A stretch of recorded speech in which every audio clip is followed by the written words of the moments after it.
एक बार की बात है, रात का अंधेरा था और संटा अपने घर पे सो रहे थे। अचानक उनके घर का मेन डोर खुलता है और कोई अजनबी व्यक्ति घर में आ जाता है और आते ही साथ वो घर की तिजोरी की तरफ बढ़ता है और उसको खोलने का प्रयास करता है। तो इतनी हलचल से संटा एकदम से उठ खड़े होते हैं और देखते हैं कि अरे ये आवाज़ कहाँ से आ रही है। और जैसे ही उनकी नज़र उस अजनबी व्यक्ति पे पड़ती है, वो संटा चिल्ला के बोलता है, अरे चोर चोर।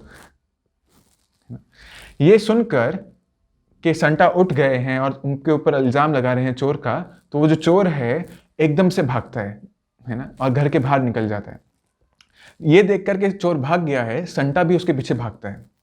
अब स्थिति ये है कि चोर आगे भाग रहा है, संटा पीछे, चोर आगे भाग रहा है, संटा पीछे है। और चोर पीछे मुड़ के देखता है कि संटा ने जस्ट इतना पास आ गया कि उसको ग्रास्प कर लेगा, उसको पकड़ ही लेगा। तो ये देखते देखते कि चोर सोच रहा आज तो मैं गया, आज फंस गया, आज संटा जी मारेंगे। बट वो एकदम से देख के हैरान होता है कि संटा जी तो आगे ही क्रॉस कर गए उनको। ये सोच के कि एकदम से ये क्या हुआ, चोर रुक जाता है और देख रहा होता है कि संटा अभी भी दौड़ जा रहा है।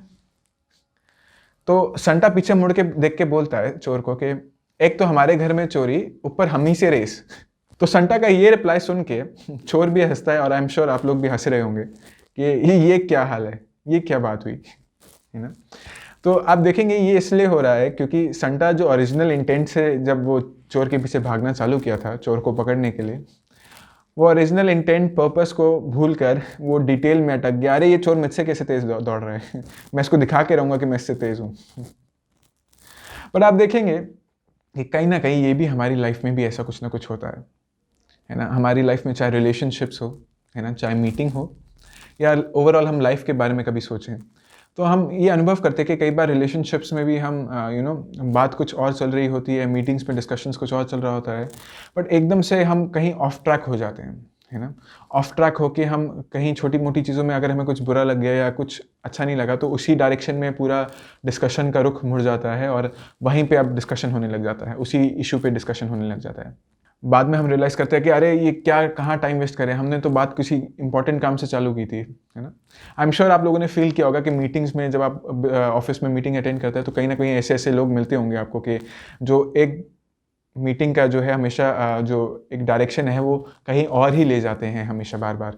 क्यों? क्योंकि वो अक्सर डिटेल्स में फंस जाते हैं, है ना, और जो मीटिंग का जो इंटेंशन होता है या जो पर्पस है उसको भूल बैठते हैं। हमारी लाइफ में भी कई बार ऐसा ही होता है कि कई बार हमें लोग ऐसे चैलेंज करते हैं कि नहीं आप तो सर आईएएस ऑफिसर बन ही नहीं सकते, या आप तो ये एग्ज़ाम क्रैक ही नहीं कर सकते, है ना। तो उन व्यक्ति को दिखाने के लिए कई बार हम ना जाने क्यों अपने साथ ही ऐसा दुर्व्यवहार करने लगते हैं कि जो हमें चीज़ पसंद है हम उसको सैक्रिफाइस करके किसी को दूसरे को प्रूफ करने के लिए ऐसी चीज़ें करने चालू कर जाते हैं जिसमें हमें खुशी नहीं मिलती, है ना, जिसमें हमें सेटिस्फैक्शन नहीं मिलती। और आखिरी में बाद में जाके हम रियलाइज़ करते हैं अरे यार टाइम वेस्ट कर दिया मैंने। तो इवन अगर आपका आईएएस भी निकल जाए तो बाद में लगता है कि नहीं यार मेरे को कुछ और करना चाहिए था। तो देयरफॉर ये देखा जाता है कि अगर आप रिलेशनशिप में हैं, आप मीटिंग में हैं किसी, या लाइफ में किसी भी पड़ाव पे हैं, तो उस टाइम पे एक पॉज लेके हमें सोचना चाहिए कि हम क्या डिस्कस करें और हमारा जो ओरिजिनल इंटेंट था, है ना, क्या अभी भी हम उसी ट्रैक पे हैं या हम ऑफ ट्रैक चले गए हैं कहीं। तो इसलिए देखा जाता है कि भगवान राम भी जो थे, भगवान राम भी अक्सर जब राज्य संभाल रहे होते थे तो बीच में एकदम से गायब हो जाते थे। एकदम से किसी मंत्री को, किसी को भी आइडिया नहीं होता था कि भगवान राम कहाँ हैं। सब ढूंढ रहे हैं, अरे भगवान राम कहाँ हैं, भगवान राम कहाँ हैं। तो मंत्री लोग, सेनाएं सब निकल जाती थी भगवान राम को ढूंढने के लिए। और अक्सर भगवान राम कहाँ मिलते थे? अक्सर भगवान राम किसी साधु के आश्रम में मिलते थे। किसी पेड़ के नीचे बैठ के साधु से भगवान सुन रहे होते थे कि जीवन के बारे में सुनते थे, उद्देश्य के बारे में सुनते थे। तो हम भी अपनी लाइफ में भगवान राम से ये टीचिंग्स ले सकते हैं कि हमें भी ब्रेक्स लेना चाहिए। अब हो सकता है आप दो प्रकार से ब्रेक्स लो, है ना। एक है जब आप ऐसी सिचुएशंस में अटक गए हो जहाँ जैसे मीटिंग में अभी आप अटक गए हो और मीटिंग में कुछ ऑफ ट्रैक डिस्कशंस होने लग गया है, लोग अलग ही चीज़ों पे डिबेट कर रहे हैं। तो उस टाइम पे उस मीटिंग में आपको वापस सबके थॉट्स रिकलेक्ट करने चाहिए towards the main purpose of that meeting, कि हमारा मीटिंग का उद्देश्य क्या था, और सबको उस मीटिंग पे वापस लेके आना चाहिए। दूसरा तरीका है कि आप ऐसी टाइम की वेट ही क्यों कर रहे हो कि जब कोई दिक्कत आएगी तब हम एक्शन लेंगे। क्यों ना हम रेगुलर ब्रेक्स लें और ब्रेक लेके हमें या तो सेल्फ हेल्प बुक्स पढ़ें या स्पिरिचुअल टॉपिक्स सुने, है ना, या उनके बारे में पढ़ें और अपने जो ओरिजिनल इंटेंट और जो पर्पस था उसको वापस अलाइन करें।